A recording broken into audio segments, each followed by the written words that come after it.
if I really believe that I'm doing this all for the right reasons, am I acting in a way that makes others see that I'm doing these for the right reasons and not because I just need to win? Hello and welcome back to Leader Up, a podcast of Army Management Staff College. Leader Up is a professional conversation where we discuss a broad range of leadership and leader development topics with an emphasis on the Army civilian professional. I'm your host, David Howey. Hey, Leader Up audience, we have a guest today. This is Mr. Mike Edwards, and he's going to talk about a theory, and it's in a book, and I just read the book last week, and you may have heard of it. The book is called Crucial Conversations. It's highly recommended by a lot of very well-informed people, and we're going to talk about that because Mike Edwards is a trained instructor in Crucial Conversations, and so we're going to talk about that topic and kind of how it ties in with the rest of CES. So, Mike, thank you so much for being with us today and being a guest on Leader Up. Thank you for having me here. Thank you. And so let's just start off a little bit about kind of your background, what you do in AMSC, how you got here, and maybe a little bit about what you did before that. I did serve in uniform, 23 years. First started out enlisted as a scout. Later, I got commissioned through ROTC, Green to Gold program, before it was Green to Gold program. Became an armor officer. Spent the last part of my career as a foreign area officer, traveling the world. But then I ended up here at Fort Leavenworth as an instructor. Wife decided, hey, I love the Fort Leavenworth area. Can we retire here? Sure. Stayed at the college there, teaching in the Department of Army Tactics as an instructor. Left briefly, went to USCIS, Citizenship and Immigration Services. And from there, that's where I get introduced to this theory that we're going to talk about today, Crucial Conversations. But then came back to Fort Leavenworth to become an instructor with the intermediate course, part of the civilian education system here at Army Management Staff College. Now I'm trying to get Crucial Conversations introduced into our curriculum, but it's already there in some shape or form, but I'd like to see some more of it added to the curriculum. And I just found out that you and I are kindred spirits because I, once upon a time, was also an armor officer. And when I first got commissioned, I was studying to be a cavalry officer, but I got stuck in tank units after I finished the basic course. So we have some more stuff in common that we could talk about some other time. This idea of crucial conversations, what is a crucial conversation? What does that mean? Okay, the Crucial Learning, which is the organization that one wrote the book, because there's multiple authors for the book, they have whittled it down to that it's a discussion between two or more people in which they hold, one, opposing opinions about high stakes and where the emotions run strong. I know that's one of the questions you want to get to is what are those main three components? And that's really the big three. In that definition that they offer is, opposing opinions, strong emotions, high stakes. I'll give you a good example of talking about that is, I'm sure many of us have been in one of those meetings where the boss looks at us and says, you have to get this done by this date. And we're looking at him like, we've never done it that quickly. And all of a sudden it's, opposing opinions, boss wants it done this soon, and you don't think it can happen. Strong emotions, jobs on the line, and then there's high stakes, and we see it. So, yeah, that's what a crucial conversation is. Think about this conversation. The opinions are going to differ if it's high stakes. And what's the third one? Strong emotions. Strong emotions. So if I feel strongly and I think somebody else does, this might be a crucial conversation. Correct. If I know that I have to have or need to have a crucial conversation with someone, what am I supposed to do to prepare myself for that? I'm glad you asked that. While I was teaching this over in DHS and Homeland Security, I'd often get students that come in and says, all right, you're going to teach me how to make people think like I do. And that's not what a crucial conversation is all about. A crucial conversation is, one, you're going to spend 70% of your time working on you first to make sure you understand what it is that you want, what it is that you're trying to get out of this conversation. And if your only goal is, I got to win the conversation, then you're looking at this crucial conversation all wrong. So it's making sure you understand what it is that you want, how you want that relationship to go, one of the things the company always talks about, crucial learning, is that it is results through relationships. That's what they're trying to get you to understand, that I want to get our information. We'll get to this in a second when we talk about some of the other components of the theory, is all of our information into the pool of shared meaning. And that's just what it sounds like. If you use the analogy of one of those little kiddie pools and you got a faucet on each end of the pool and you want to make sure you fill it up with water, if you turn the one on the right, turn it up, it's putting in the water. But if you turn the one on the left and it's just trickling in, well, that information is not getting in that pool. But you want everybody to be able to put all their information into the pool at the same time, not one faucet or the other being more forceful than the other faucet. And I want people, even if I'm the person in charge, I want to get people's truth. And when we say the pool of shared meaning, if it's going to be shared, that means everybody's stuff has to get into it. Correct. And so if I want to get to the truth in my organization, I've got to be willing to hear everybody's truth, even if I don't like it, even if they come back and say, I'm not comfortable and I'm not sure we can get that, whatever that project is, done in that amount of time. I need to hear that. Everybody needs to hear that. Absolutely. And the book is now currently on its third edition. One of the things that they added in there was that if I think I have to have a crucial conversation with Dave Howey, yes, it's my responsibility to get my information into the pool of shared meaning, but I need to also make sure I get your truth into the pool of shared meaning. So that's why I said 70% is working on me. All right, I feel like Dave's not safe. He doesn't feel like he can talk to me. What am I going to have to do to make Dave feel safe so he can put his information into the pool of shared meaning? Lag time. Let's talk about lag time. Because, we have all these different ways that people deal with conflict. You can accommodate, you can compete, and all of that, or you can avoid. That kind of gets tied to lag time. But tell me about, in this theory, in Crucial Conversations, what lag time is and why is it important? Or why does it matter? Why is it relevant? Lag time is that point between where you realize that there's an issue, boss telling you that it has to be done in this amount of time, to where you finally say something to the boss about it. That's that lag time. And the longer the lag time, and you just talked about, especially when we're talking about teams, you just mentioned that, if we are leaving a long lag time, the relationships in that team aren't good. We don't have a high-performing team. We've got a team that's in trouble because we have all that lag where there are unheard sentiments, there are hurt feelings, there are all kinds of other issues going on within that team because we're not telling each other what's going on. Then at some point it starts to become a morality play. It's a good guy, bad guy thing. Yes. It's not just, oh yeah, you're right, I forgot to read that or send it.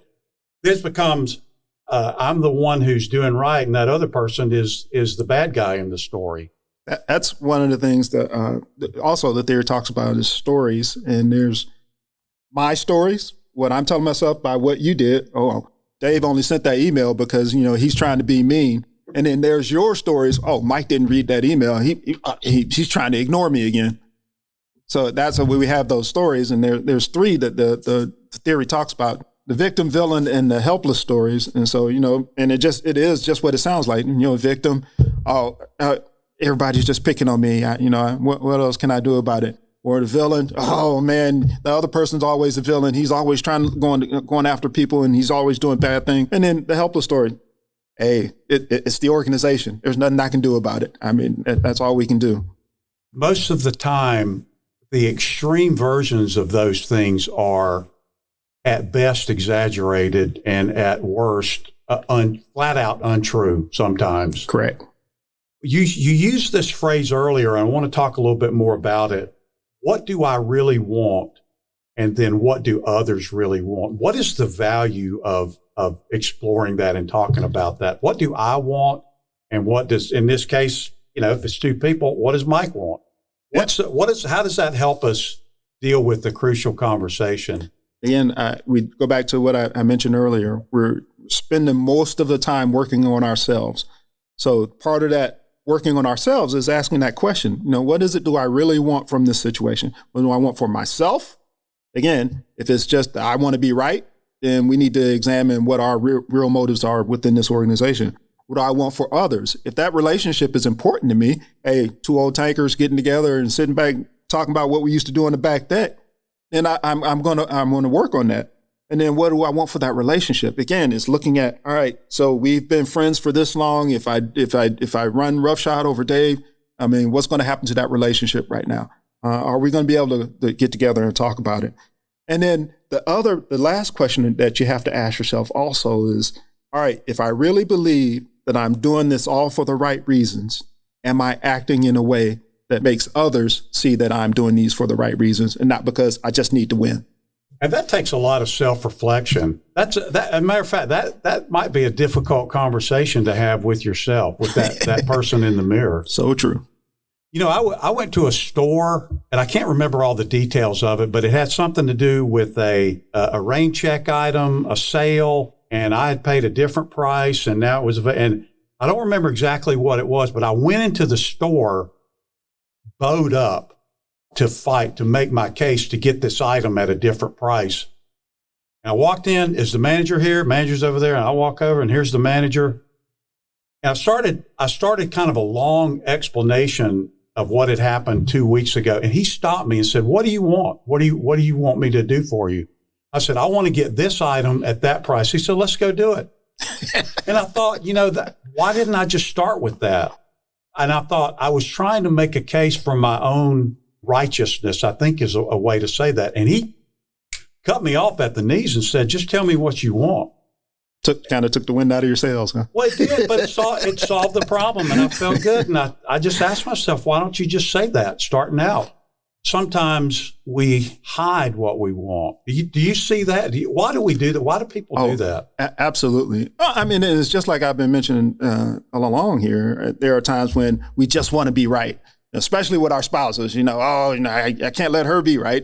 She's or it's not that we want to be right, but we think our position, as Colin Powell used to say, is so tied to our ego that, if my position goes, so goes my ego. Right. They're just different things that come into play. And yeah, I see it quite a bit. All right. Am I just wanting to win because I want my answer to be right? Or do I want what's best for the organization? And I'll have to admit, the whole reason I volunteered to be one of the instructors way back when to get certified to teach this stuff is because I really am bad at crucial conversations. You mentioned those different methods. I am one of those who avoid, oh, crap, I need to go talk to this person about it. I said, well, Mike, I'm bad at it. Let me go learn about these skills. Let me see if it helps me in my life. Yeah, my wife and I had to go and talk to somebody that, we deal with regularly, and I didn't want to do it. And it was a conversation that we had to have.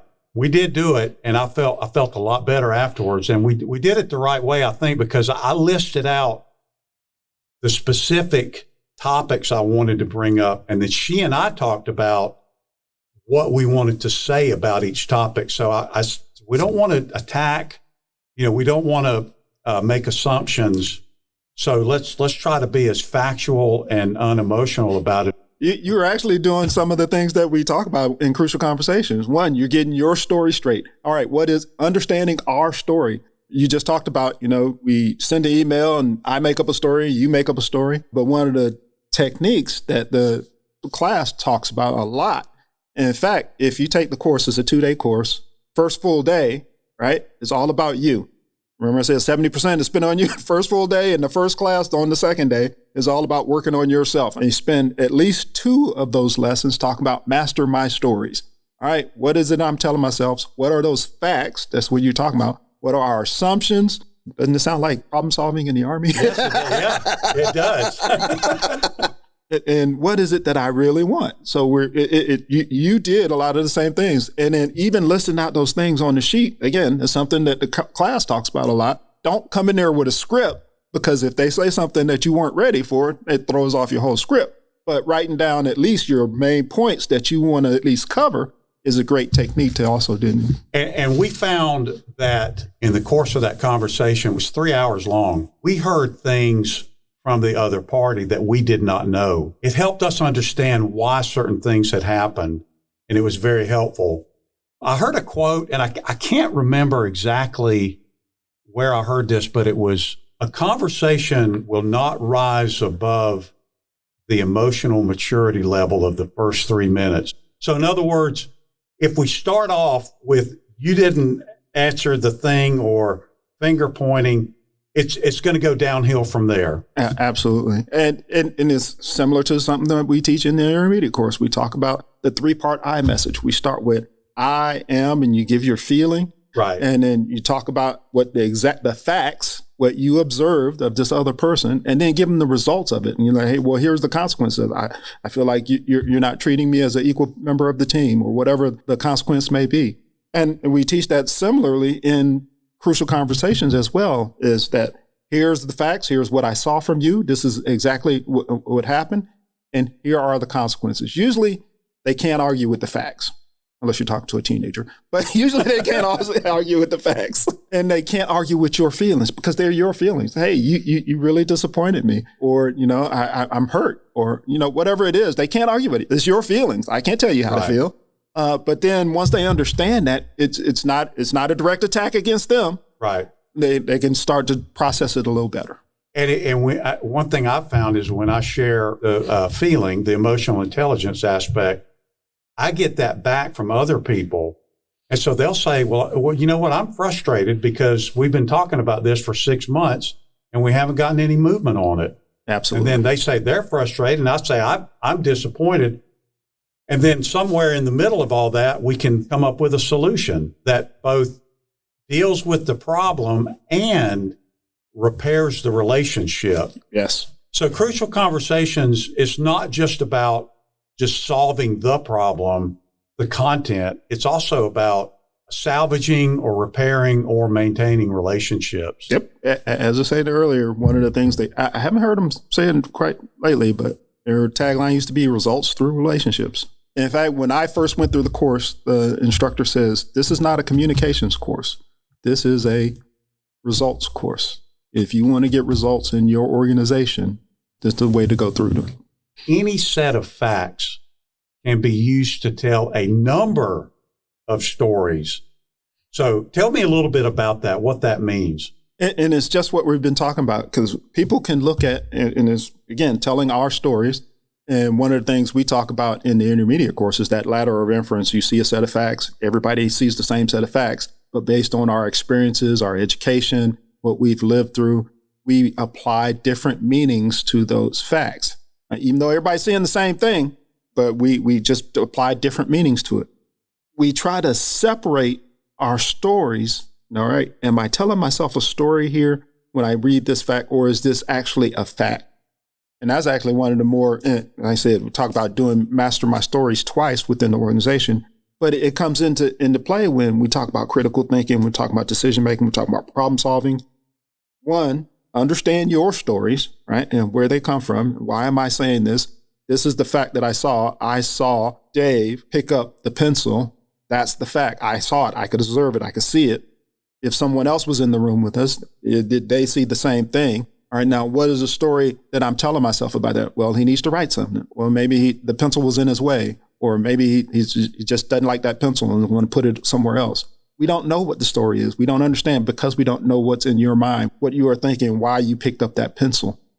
That's why they made that phrase in there, that any set of facts can be told in many different ways. It's making sure we get all of our understanding into the pool of shared meaning, that we understand, oh, wait a minute. So Dave says he picked up the pencil because he needed to do a report. He wasn't trying to just take the pencil away from me as I was thinking. Yeah, or he picked up the pencil because he was going to give me a no-go after 3 minutes. And then you go back and say, well, you going to give me a no-go? No, I was, as a matter of fact, you were doing really well. I was going to give you a go. But then we're off to the races. The longer that goes, where there's that conflict, the worse it gets. Yes. Then it becomes victim, villain, and helpless stories. And we say things to ourselves like, he didn't even bother to. And when we say things like that, yes, that's obviously is an attempt to somehow discredit that other party. They didn't have the courtesy to, or, the least they could have done was this. Are there other things maybe that I can think about if I'm going to prepare for a crucial conversation? What other things should I do in preparation for one? Again, most of it's working on yourself, but then now you have to also work on how are you going to get the information out of the other person. So I'm talking to Dave about why he picked up the pencil, but I'm looking at you and I can see that you don't feel very comfortable talking to me about that pencil. I don't know why Mike's coming over here to talk to me about this stupid pencil. So now I have to think about, okay, so what can I do to help you feel safe and add to the conversation? So those are things you really need to work on. And again, another one of the things we teach in the intermediate course, Core Strengths, SDI, talks about listening to the words that you are using so I understand what your perspective is. If you're talking to me about personnel, performance, or even process, then I need to talk to you in that language. Crucial Conversations is similar in that, like, listen to what you're saying, use those words back to you. They have a skill that they talk about called AMP, ask, mirror, paraphrase, or prod, and get you to put your information into the pool. So one, making sure I'm making everything safe for you to be able to add your information in. So that's another thing that you can do while trying to prepare for a crucial conversation. I'll tell you, if you talk to some of my former intermediate course colleagues, they'll tell you about a time when we had a crucial conversation and I was leading it. I set it up and it failed. They'll tell you, talk to Rich Kuhn, some of those other folks. Okay. Because I stormed out of the meeting and it did not go well. Wow. And I just picked my stuff up and walked out. I think it was because there were high emotions. It was a curriculum matter. You know what that's like. Oh, yes. You get faculty talking about curriculum. It is crucial because emotions are high. Yes. It's high stakes for people. Yes. And people have different opinions. I know that I didn't handle that episode well. I was really upset with myself for several months after that. But that was a crucial conversation. I started it off kind of dictatorially, like, we need to stop doing this. And it didn't go well. Folks out there in our audience that are intermediate course graduates, maybe you'll remember some of these theories and hear how they tie back into what we've talked about. I mentioned earlier about the ladder of inference, where we took from Peter Senge's book about the fifth discipline. He talks about that ladder of inference where we see the data and then we shoot up the ladder to actions. And Crucial Conversations actually talks about it in a similar way. They don't have the same shooting up the ladder as see, feel, think, act model that they use, but it's very similar. It's the same premise that, hey, you're going to see something, you're going to tell yourself a story about it, and then you're going to act on it. But then we try to get ourselves to short circuit that quick move up there and try to figure out what's going on. We talk about membership, being a part of a group, being part of the team in the intermediate course, getting that information, that pool of shared meaning, that shared understanding. Talk about even mission command, that shared understanding that everybody understands what's going on, what's happening, what's going on with the group, and how we can do better. That way, if boss is giving us a task, but the conditions aren't the way the boss had it come out, I can still make a decision to get to the end state that he or she directed. Talk about conflict management and resolution. Again, the Crucial Conversations uses some techniques. Start with heart. What is it that I really want from this discussion? I mean, am I trying to be a bully and override you? Or I really want what's best for the organization? Talk about active listening. That's another piece that is really big on there. I mentioned the AMP skills that are a big piece of that. So the person's not willing to come forth. And if you're asking, mirroring, or paraphrasing, you have to actively listen to be able to understand, all right, I think I heard you say this, and really get that back. I like how the Army just recently changed the counseling manual. It's now providing feedback instead of just counseling. Crucial Conversations is all about feedback. It's like, hey, let's keep talking. And I know in our FIRO discussions, Fundamental Interpersonal Relationship Organizations, Will Schutz talks about, hey, if the organization runs into problems, the thing that we need to do is stop the work, go talk about it until we get it resolved, and then get back to the work. And then the last thing I'll talk about, I mentioned also as well, is this effective decision-making. We talk about that in the first week of the intermediate course, decision-making. Even though this is a course about communication, about dialogue, it's getting you to do those things that help you with critical thinking. It's trying to get you to do those things to help you with those decision-making problems. It's trying to get you to do some of those same skills that you need And in the intermediate course and in the advanced course also, we do the SDI that you've talked about. There are different challenges. Someone's blue-green, Yep. red-blue, hubs. There's a challenge, a different challenge for each person's MVS or conflict sequence. Right. Do you agree with that? Yes, very true. Yes. And then again, I go back to what I talked about earlier is you hear that in their discussion. You hear them talking about Dave's a red and he's all about, performance. He get it done. Hey, let's go. Let's start the work. And you can hear that in that individual. And it's like, if I walk up to you and start talking about, hey, but we're not taking care of our people, your orientation is toward getting something done. So I need to talk with you about that first before I can get you back into the conversation so I can get to at least talking about the people like I want to. If we learn how to listen to people, like you're saying, the language that people use or the specific words, they will tell us what's matter. We have to listen, but they will be telling us, and we will hear what matters to them if we learn how to listen to the other person's heart also. And if we're really listening and we know, and we're worried about that relationship, and we understand, something's happening. Their language just changed. They're no longer focused on performance. All of a sudden, they're starting to analyze data. There's something there. They're going down their conflict sequence. Okay, let me see if I can halt them going further into their conflict sequence. Let me try to get them back to their happy place.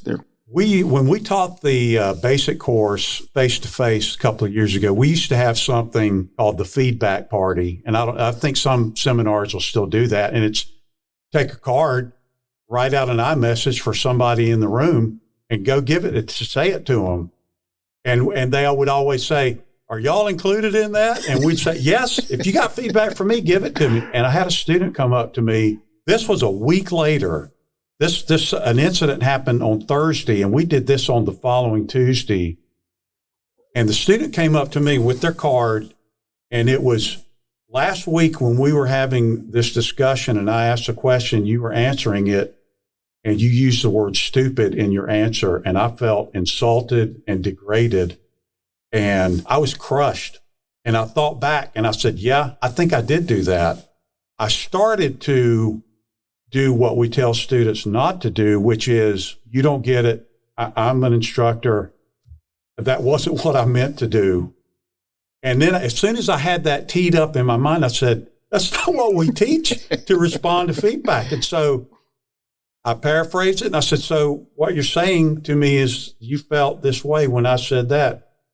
And the student said, yes. And I said, thank you for telling me that. And that's a crucial conversation, is it not? It is. And I think you handled it correctly as well, in that you didn't say what was in your brain, because the story that you told yourself was, I'm an instructor, I know better, they just don't understand, instead of, thank you for the feedback.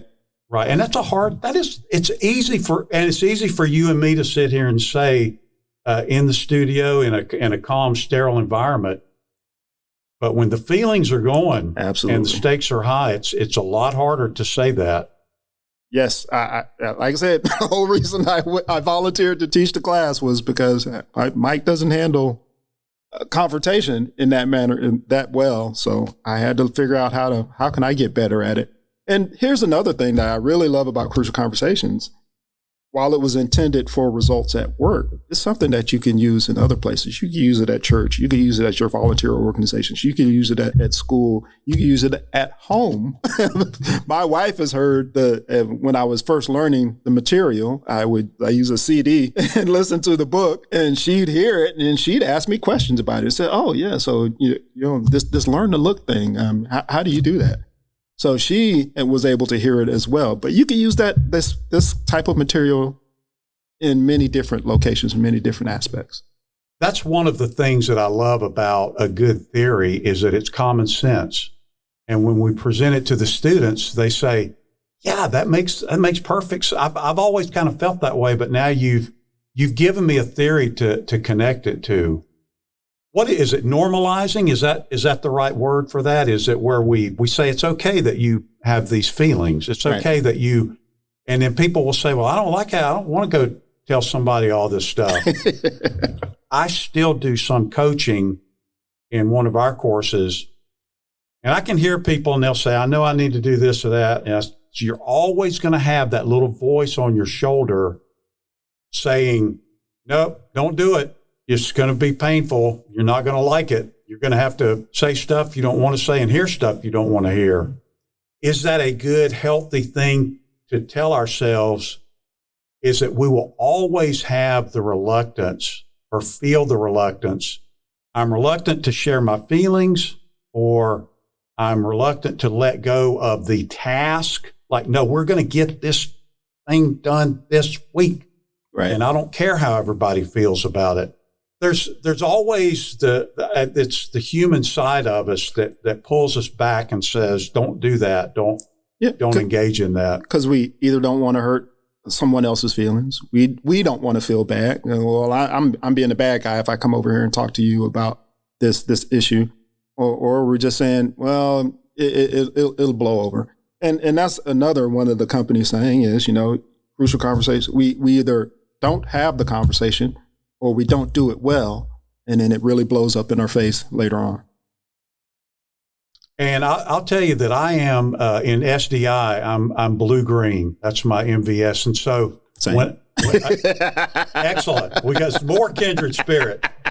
And so, for a blue-green, for me, I'll tell you, it's the blue part is I don't want to damage this relationship, or I don't want to tell somebody something that I kind of think they might not want to hear. The green part is I don't want to say stuff if I don't know that it's factually true. Like I will go back and check months old emails, say, now, did I send that out?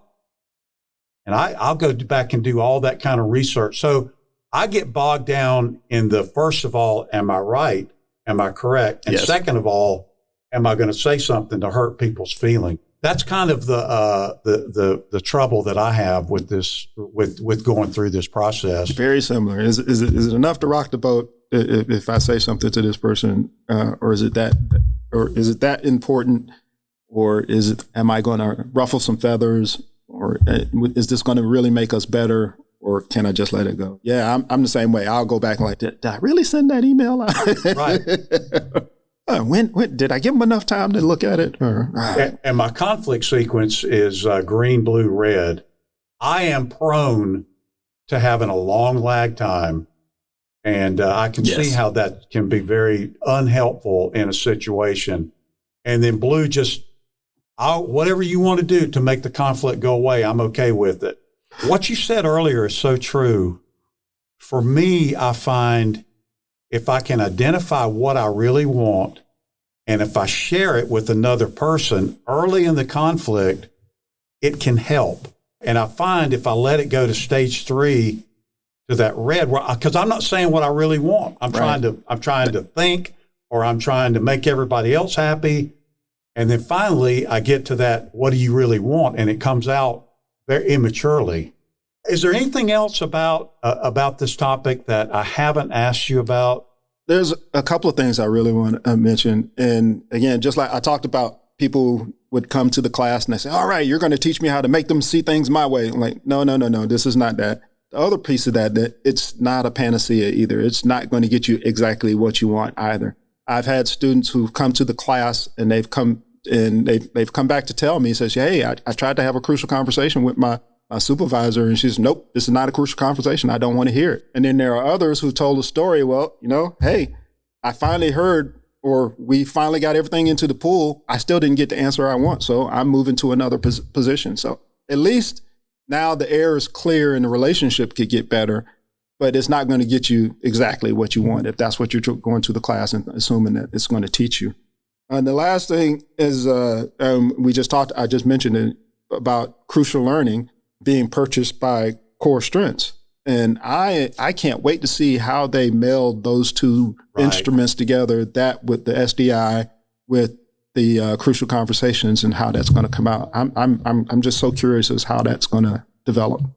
The other thing I think the coaching point might be, because I've seen this, especially in class, is that it's not over. So I may have a crucial conversation with you about something. 3 months later, we may have a similar conversation. like you said, it's not a panacea. It doesn't end the issues forever, because a person has a tendency to slouch back into not doing the things they're supposed to. And when that happens, we have to be called out. And that's the second portion. The Crucial Learning folks actually have two classes that they use the Crucial Conversations. There's Crucial Conversations for Mastering Dialogue. That's what the current course is. Before, it was just Crucial Conversations. And then they have Crucial Conversations for Accountability. That piece is what a lot of people told them when they first introduced the course material to them. It says, hey, well, I'm getting the discussion going. How do I hold this person accountable? So they came up with that second piece, the Crucial Conversations for Accountability, to get people to say, all right, so that was the main thing we taught while I was part of USCIS for the supervisors. So they split it up. We'd have employees in one class. Usually it was Crucial Conversations for Mastering Dialogue. And sometimes we do that class for the supervisors as well. And then we do Crucial Accountability back then. Now it's Crucial Conversations for Accountability for the supervisors. That accountability piece is what they were wanting mostly. How do I get you to do what we agreed to, more so than just to being able to talk to their employees. And so, Mr. Mike Edwards, I really want to thank you for coming down and being a guest on Leader Up and talking about this topic. Because this book has come highly recommended by General Beagle talks about it. General Doyle, who was on our podcast recently, talked about it. Thank you so much. I've really enjoyed talking to you and finding out we have a lot of commonalities. And this is the longest we've kind of known each other, but this is kind of the longest that we've talked. And I really appreciate this topic and the fact that you took the time to explore it and get certified in it. Oh, I love the topic. I love the Crucial Conversations. It's a great experience with it. And again, thank you for asking me to come talk about it. I love to talk about it. And so, Leader Up audience out there, think to yourself, is there a crucial conversation that you need to have? Is there somebody in your life, work, that you need to go and talk to about a topic that's kind of been bugging you for a while? And if you do, don't let fear get in the way of that. Go ahead and have it. We find that when we do open up and talk openly about things, that we feel better and our relationships improve. We feel closer to people and we hear things from people that we didn't know, and we hear a little bit more of their story. And it helps so much to understand where someone has been in their life and kind of what is driving them where they are now. Make sure to subscribe to our Facebook page and join us again next time for another episode of Leader Up. As always, if you have any questions or feedback or would like to learn more about our podcast, please check the description for our email and for our website. Thanks for listening.